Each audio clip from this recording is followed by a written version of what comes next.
Shalom, shalom, everyone. Uh, Tonight represents night 4, which is titled The Word Brings Light. It is our fourth night, the 8th night of His Light dedication, and we'll begin with a reading from Psalms. Psalms 119, 105. Noon, your word is a lamp to my feet and a light to my path. A reading from Psalms 18:28. For you light my lamp. The Lord my God illuminates my darkness. Proverbs 20:27. The spirit of man is the lamp of the Lord, searching all the innermost parts of his being. Going further within Psalms 19:8, precepts of the Lord are right, rejoicing the heart. The commandment of the Lord is pure, enlightening the eyes. Psalm 19:130.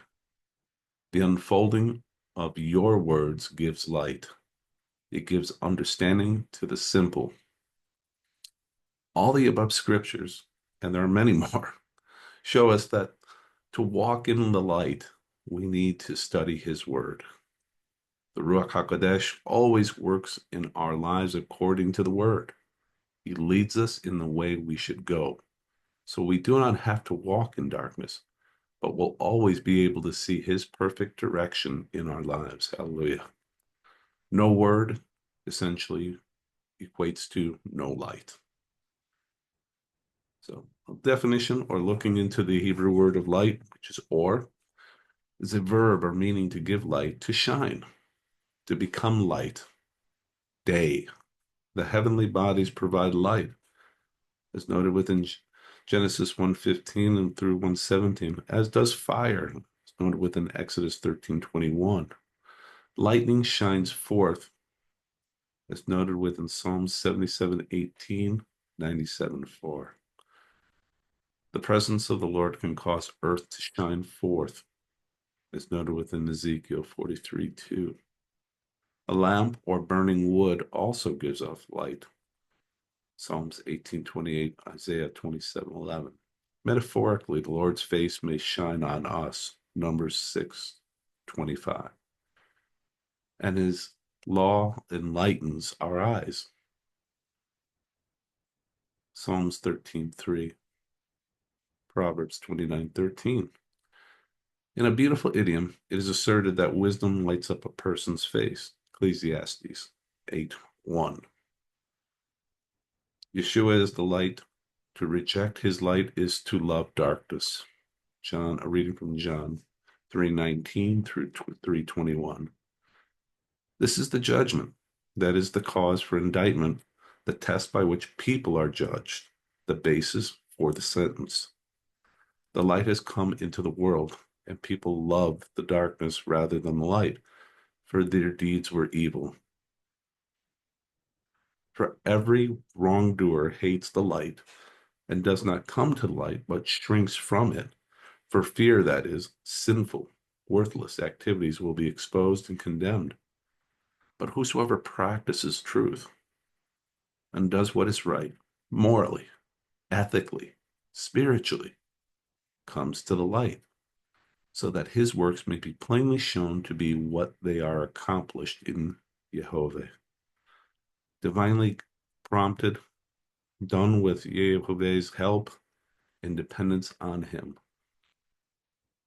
When you hear the word and act on the word, it brings light to your understanding, direction to your life. It gives you peace, a shalom, and speaks to you because His word, His voice instructing you in all areas of life via the Ruach Hakodesh. Whenever you share the word with people who are in darkness, it does the work of bringing conviction if they do not know Yeshua. If they love the darkness, they are in. They are not rejecting you, but the living word as stated about. Noon, as noted within Psalms 119, 105. Noon. Your word is a lamp to my feet and a light to my path. Noon, the symbol of faithfulness, soul, and emergence. It's value is 50, which equals Jubilee. The ancient symbol, which represents seed or sprout, means to continue activity in life itself. Petke Avos, ethics of the fathers, lamp of light, life. Reading from Proverbs 6:23 through 13:19. The verse contains thumbnail descriptions of 3 parts of the Torah, God's teaching and instructions. Mitzvah, the physical performance of the commandments, is like a lamp. It is a receptacle that contains oil and wick, or electricity and a filament that provides light. So too, one uses hands to affix a mezuzah, feet to rush to the synagogue, wealth to contribute to charity. Like a lamp that uses physical items to provide and sustain life, the body, the world, combine to do God's will in a tangible way. But once the oil is consumed and the wick is spent, the lamp is still and dark. Its light is never more than temporary. Even the longest lasting fluorescent bulbs will burn out eventually. They always do, even the digital ones now. And now the glow of mitzvah fades away. The Torah, however, is different in a basic way. Its light is spiritual. It unites its students with the source of all wisdom. Just as his wisdom is timeless, so the Torah is timeless, and its spiritual capital permanent. The third component of our faith and the way of life is the reproof. Reproof is unpleasant, especially for people foolish enough to resent criticism. But intelligent people welcome it, relish it, thrive on it. As noted within Matthew 5:16, Colossians 5:10, Titus 2:7, Matthew 25:1 through 13, Ephesians 5:8, 1 John 1 through 5 and 7, James 1:21 through 27. The word Hebrew dabar, speech, saying utterance of words, is noted within Psalms 19:8, Proverbs 6:23, and 1 Peter 1:19, God's word sure. Lamp, in Hebrew, niyid, used metaphorically, denotes life, welfare, guidance, etc. It's noted within Psalms 18:28, Job 29:3. Light, Hebrew, or light of day, heavenly dawn, daylight, lightning, of life, of prosperity, of instruction, of peace. Yahweh is Israel's light, as noted within 1 John 1 through 10, 1 John 2:1 through 11, and Ephesians 5:1 through 13. Path, in Hebrew, nathib, trodden with feet, path, or pathway. Reference in Psalms 25:4, 25:10, Hebrews 12:13. The offspring of the divine command, as noted within Genesis 1:3, light came also naturally to typify true religion and the felicity it imparts, as noted within Isaiah 8:20 and Matthew 4:16. The glorious inheritance of the redeemed, Colossians 1:12, Revelations 21:23 through 25.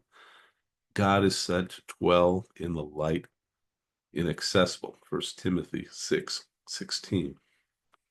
Frequently signifies instructions, Matthew 5:16, Luke 2:32, John 1:7 through 9.